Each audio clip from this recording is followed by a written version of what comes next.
When doctors say meditation instead of medication, I think that makes us very, very happy. Next, we have a wonderful panel on inner change and community impact. I would like to invite Naya Swami, Dr. Aditya Gate, Assistant Spiritual Director of Ananda Sangha, India. He's amidst us.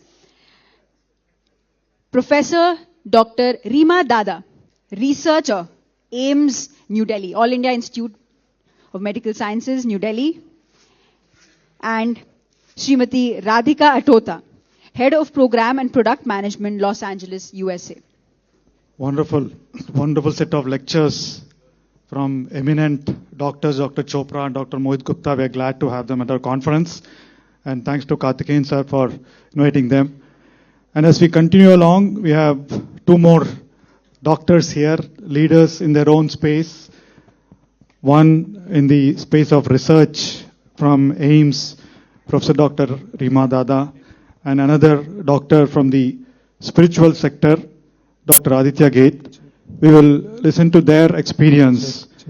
There's not going to be a panel discussion. There's only one question, right? So in your own words, what is the relevance of your life to meditation? How did meditation impact your life? And what are the best practices that you're doing? So we do it for 10 minutes each. And then Dr. Rima Dada, you can talk about the research, any research findings that you found out. Okay, so we'll do that. Namaste everybody. Good afternoon. And once again, thank you to all the wonderful speakers and doctors who came before us.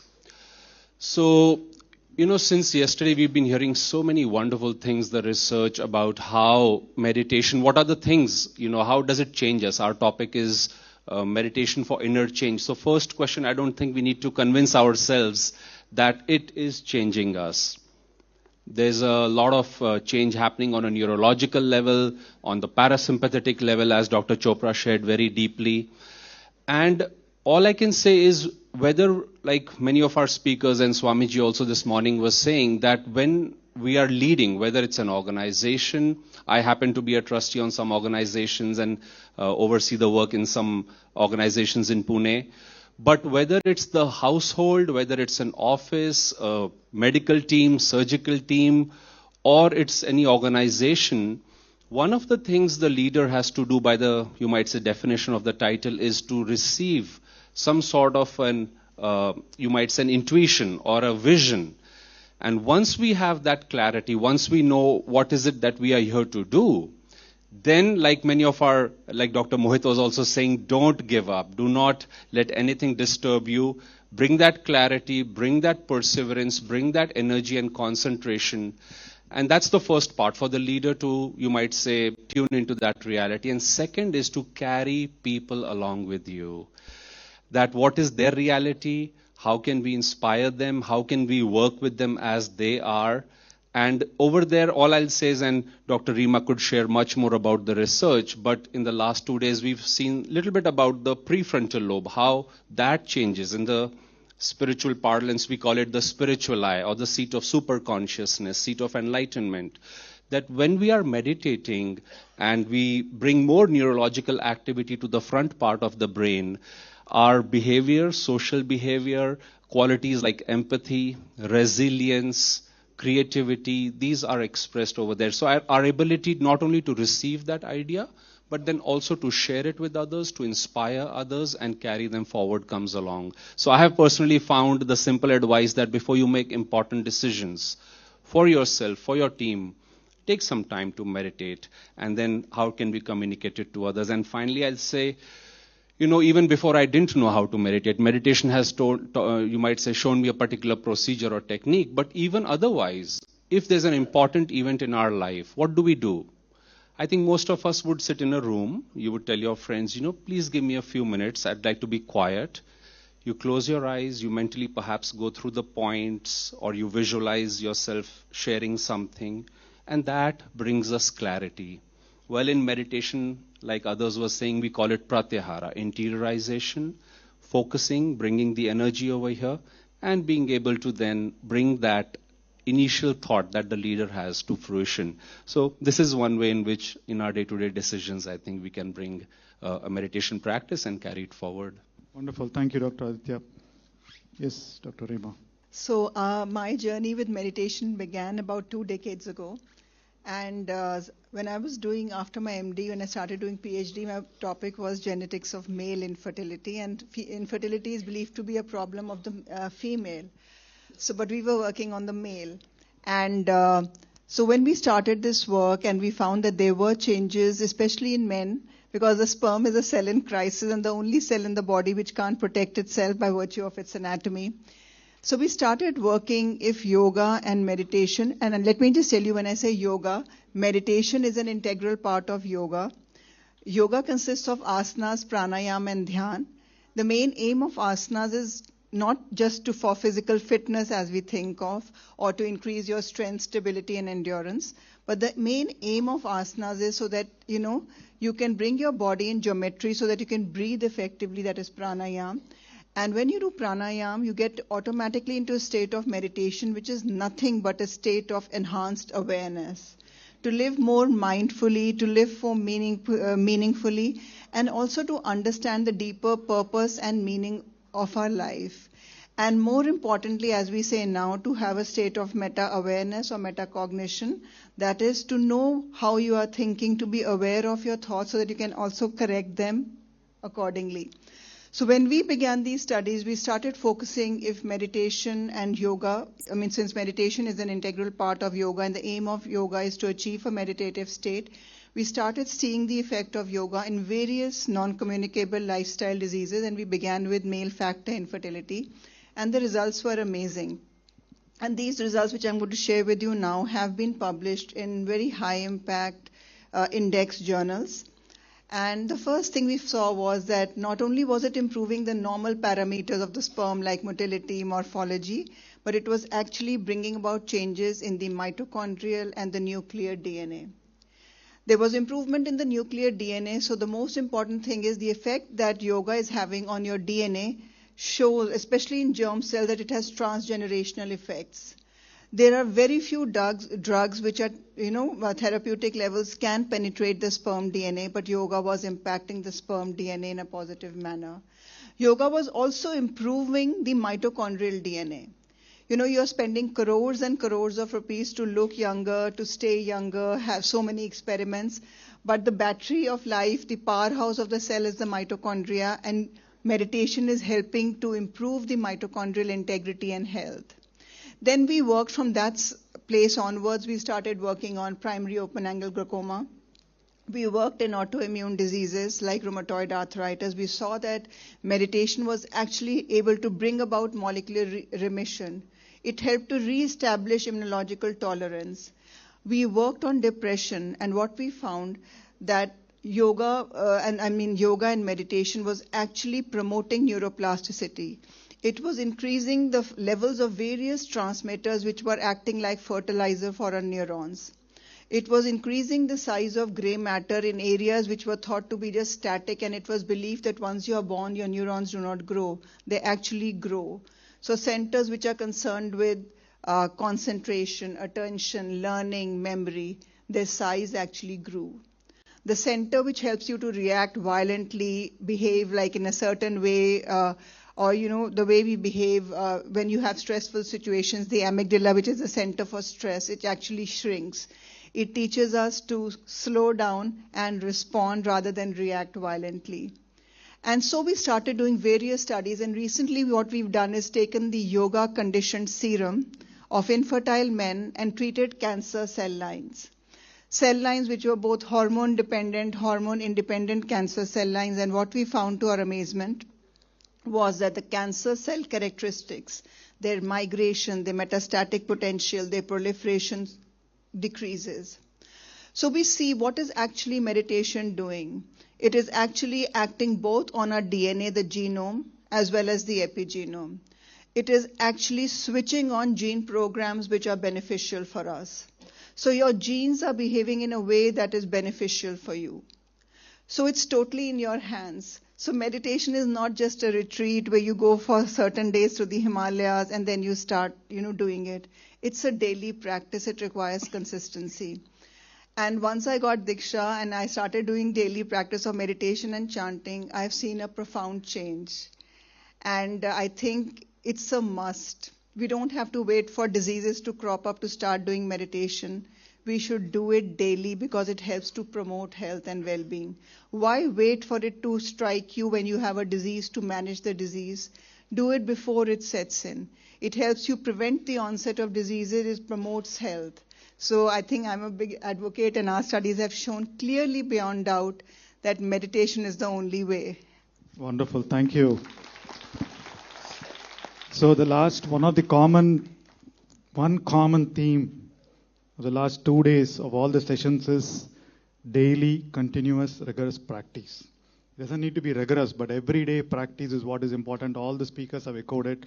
And then today we've seen enough medical reasons for how meditation impacts your sympathetic parasympathetic nervous system, your heart, your cells, and now DNA. There are enough medical reasons out there. And I know Budha CEO Quantum Foundation, right from Chandra sir, and all the teachers talk a lot about the scientific basis for meditation, how meditation impacts our body, how meditation impacts our mind. So it's not new for us, but we can now talk about, first things, it gives us more conviction to continue our practice. It's not a question of belief, but it also allows us to tell these things to some more people. Right? This is what, for example, Dr. H.K. Chopra's research, Dr. Mohit Gupta's research, now Dr. Rima Dada's research. There are a lot of those out there, and yesterday we heard Dr. Sarah Lazar. So there are a lot of things out there. So there is the medical or the biological reason for meditation is very straightforward. Right? We heard a lot about it. So now I want to kind of switch the gear a bit. So now, Dr. Aditya, so we heard enough biological reasons. Now, what are the can you give me, I know you've been in the Ananda Sangha in the field, working with a lot of people. So what are the two spiritual reasons? What are the two reasons that you would give someone needs to do meditation for evolving themselves, for their soul level growth, if I can say that? That's a beautiful question. Well, two reasons. One, I would say meditation brings joy. It brings a certain lightness, happiness. Certainly it brings so many health benefits. But if you ask anybody who has a regular practice of meditation, it's not because, as you said, it's rigorous and they've been told to do it. It's because they enjoy doing it. Meditation in the spiritual terms brings prana, life force, in the spine, in our heart, in the chakras, ultimately at the spiritual eye. The second reason I would say is, and actually joy is, you might say, the definition of Satchitananda, quite universally agreed as one of the definitions of God, ever new joy. So the technique might be the same every day, but the results are ever new joy. The second, which is one of my favorites, is it helps us overcome the ego. What is the ego? Ego is a sense of separation. It's part of the disease called ignorance, as some speakers have emphasized, that I am separate from others and I am separate ultimately from God. And my teacher, Swami Kriyanandaji, the disciple of Paramhans Yogananda, he used to often say that Yoganandaji taught this, the ego resides at what is called the medulla oblongata. It's part of the brainstem. And he said, if you see many a times when people want to draw attention to themselves, he would give the example of rock stars on the stage, or even when somebody's too proud, he said they get tight over here and they look down their nose. There's a certain self-importance, whereas universally the sign of humility and acceptance and love and embracement is, you might say, to bring that energy, that life force, that prana or the kundalini energy from the medulla to the spiritual eye, which is why so many times a blessing is given to us over here by the guru, by one another. So I would say joy, freedom, because when you think of yourself limited, there's a lot of fear. There's a lot of, as one of our speakers was saying, I have to do it, the responsibility. Now we have to do it, but God does a lot of our work. Gurus do a lot of our work once we are on the spiritual path. We don't do it all alone. So for me, meditation brings these two awarenesses also. Wonderful, thank you. So joy and freedom, right? And then in fact that reminds me, sometimes when I used to go to Brahmarshi Patriji and talk about something very miraculous happens, something magical happens, we all go excited and tell Patriji that this happened, this suddenly magically happened. He just used to smile, right? And then it used to happen a couple of times, 3 times, and later you realize right? So life is supposed to be magical. Life is supposed to be miraculous always. Like Dr. Aditya said, you allow life to happen, it happens magically. Only thing is we stop the process, stop the flow of magic in each and everyone's life. So thank you, Dr. Aditya. Now, Dr. Rima, I know you've been into research, you've been teaching medical students, and then I know a lot of medical students also understand all these concepts, right? But you find them stressed in their profession. You find them, I know you've seen a lot of cases where they are stressed and then they don't want to do, and I've seen a couple of cases who come to Pyramid Valley for our retreats as well. So, and you know the science bit. So what are a couple of things that you would advise medical students and even other students, right? So that they don't get into this mode of stress, they don't get into all those cardiovascular diseases that they do. They know the science behind it, but there is something that blocking them to practice things like meditation and yoga. Yeah, that's a really important question, and we are finding more and more students having mental health issues and even things like stroke, cardiovascular diseases striking very early. And we are, as a population, I mean, worldwide, we are aging much faster than we actually should. What we were having at 60, 70 years, now we are having at 20, 30.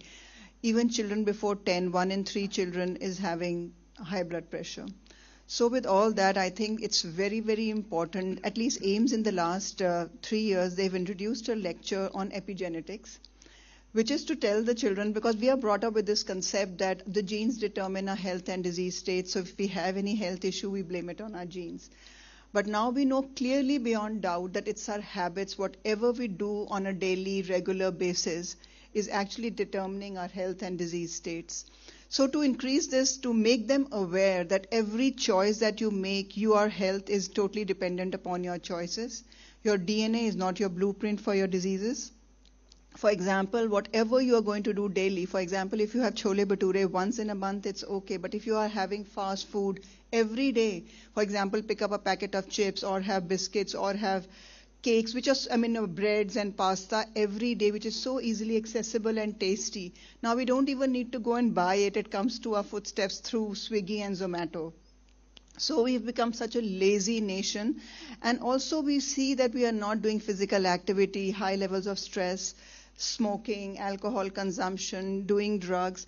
So once the students are made aware that it is their choices which is determining their health and disease states, and make them aware that these small changes, even practicing 20 to 30 minutes of yoga daily, that means asanas, pranayam and dhyan, makes such a profound impact on their health. I think once they are given scientific evidence, because everybody wants proof, like nobody, especially medical students, they want proof, ki dikhao ye hota hai, dikhao. So if you show them there are evidence-based studies which are showing them clearly beyond doubt how simple practices of yoga, you don't need to do difficult asanas. This is Thiram Sukham Asanam, do simple asanas, followed by pranayam and dhyan, and you can have such a profound impact on your health. If they just start practicing that, also lure them that whatever took you 4 hours to study, you could do it maybe in half an hour, because it increases your concentration, attention, learning, and memory. When they know they would be able to do better, they would, adopt it. So I think if you increase their awareness, bring the scientific literature to their, maybe on their phones, and nowadays they're always on the phones. But yet with all this also, we live in such challenging times, war, pandemics, we have so much information overload. We don't even have patience to read through the whole article, just scanning. All this digital intoxication, superficial relationships have an impact on our mental health. And I think meditation is the only way. The only thing is that through such conferences, through regular media interaction, so that it keeps on coming daily. I am the spokesperson for AIMS Delhi. So, and I keep telling them कि आप ये क्यों नहीं निकालते meditation, yoga के फायदे, and they tell me क्या इससे क्या मिलता है, because they like to publish rape, murder, student ने ये कर लिया, all those sort of things. But I think it's our responsibility, each one of us sitting here at home, to tell the children to practice it daily so that the children adopt it, and I think that's most important. It has to start with us. Wonderful, wonderful. Thank you. Yes, education is important. So somehow, I don't know how we sensationalize it, how we can, I think the only sensation can happen when people talk about success stories, right? I mean, I know we talk about a lot of healing stories, but also success stories, stories of magic, miraculous happenings. So thank you very much. Wonderful talking to you both, Dr. Aditya and Dr. Rima. So now we'll get to the felicitation.